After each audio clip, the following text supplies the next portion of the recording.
Je voulais rappeler à quel point c'est grave en réalité ce qui est en train de se passer aujourd'hui. Parce que je pense que ce n'est pas une répression comme une autre. On a connu la répression dans des mouvements précédents, celui des retraites, celui de Parcoursup, de la réforme du bac, de la réforme des cheminotes et des cheminots, etc.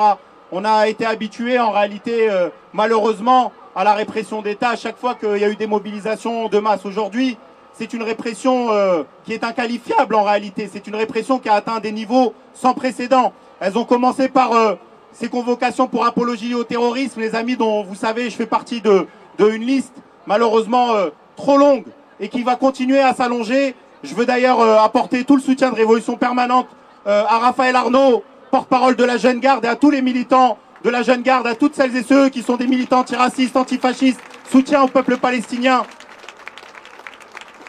et qui a été convoqué également pour apologie au terrorisme. Et les amis, il ne faut pas que ça rentre dans la routine. Quand on va chercher 88 étudiants dans ce pays, à l'intérieur des amphithéâtres, des facultés, et qu'on les envoie en garde à vue, c'est pas uniquement pour fermer les gueules de ces 88 là, c'est pour fermer les gueules de l'ensemble des étudiants de ce pays. Le prochain qui bloque un amphithéâtre, voilà ce qui va lui arriver. Le prochain qui brandit un drapeau dans une faculté, voilà ce qui va lui arriver.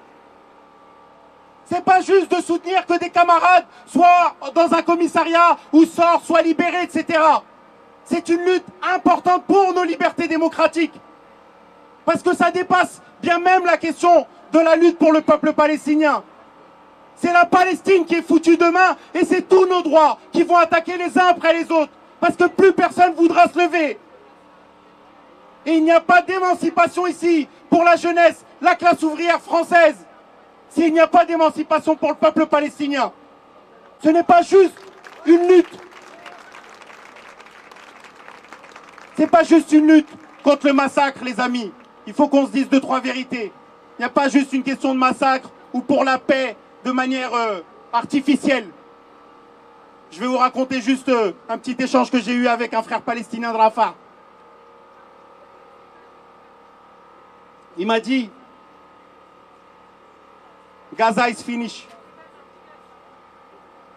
J'ai essayé de discuter avec lui en lui disant un peu ce qu'on essaye de faire, la répression, le fait qu'on est debout. Et il m'a dit, brother, Gaza is finished. C'est fini Gaza. C'est ce qu'ils veulent essayer de faire croire au peuple palestinien en les acculant à Rafah. Mais les amis, je vous dis ça pourquoi? Parce qu'il faut entendre aussi cette voix palestinienne qui a l'impression qu'elle est abandonnée par le monde entier. Et notamment des gens qu'il ne faut pas oublier. Parce que moi je salue la mobilisation en France, malgré toute la répression. Les mobilisations qu'il y a en Angleterre, en Allemagne, malgré toute la répression. Les mobilisations aux États-Unis. Mais les mobilisations au Moyen-Orient, elles sont où? Où sont ces présidents, ces rois, etc. qui laissent le peuple palestinien crever? Personne ne dit rien sur ça. Sur le fait qu'autour de la Palestine, on empêche les travailleuses et travailleurs en Jordanie, au Liban et ailleurs se mobiliser pour le peuple palestinien. On interdit les drapeaux palestiniens à la Mecque, dans l'Arabie Saoudite. Et il faut dénoncer tout ça. Et c'est ce message-là, moi, que j'ai entendu du frère palestinien. Parce que combien d'années, de décennies il va falloir demain pour Gaza, les amis? Quand toutes les infrastructures ont été détruites. C'est un projet colonial, c'est un projet génocidaire. Et j'en ai rien à taper, moi, de la Cour internationale ou des droits internationaux. Je vois de mes yeux que c'est un génocide. Et ils peuvent faire une table ronde, tous les éditorialistes bourgeois de mer, et essayer de nous convaincre de l'inverse. C'est un génocide et c'est un projet colonial qui est mené dans la bande de Gaza et en Cisjordanie aujourd'hui. Et il faut avoir la fierté et l'honneur de le dire. Donc pour tous là, les amis, pour nos frères en Palestine, pour la fin du massacre, mais aussi pour l'autodétermination du peuple palestinien, nous avons le devoir de faire en sorte d'empêcher la moindre répression qui s'exerce aujourd'hui. Et pour ça, les amis, moi je fais un appel solennel à l'ensemble des organisations de ce pays. Je suis d'accord avec Gaël. Un meeting, un rassemblement, ce n'est pas suffisant. il faut faire un bloc de résistance. S'il faut occuper avec la jeunesse l'ensemble des facultés de ce pays, il faut le faire. S'il faut mettre des députés, des syndicalistes et autres devant les facultés pour empêcher les CRS de les déloger, il faut le faire. On ne peut pas en fait militer de manière routinière en calculant combien de temps, mais là c'est les ponts du mois de mai, du coup les gens ils sont en vacances, en week-end, etc. Notre routinisme merdique de militantisme comme s'il ne se passait rien à travers la planète Terre. Il faut rompre d'urgence avec ça.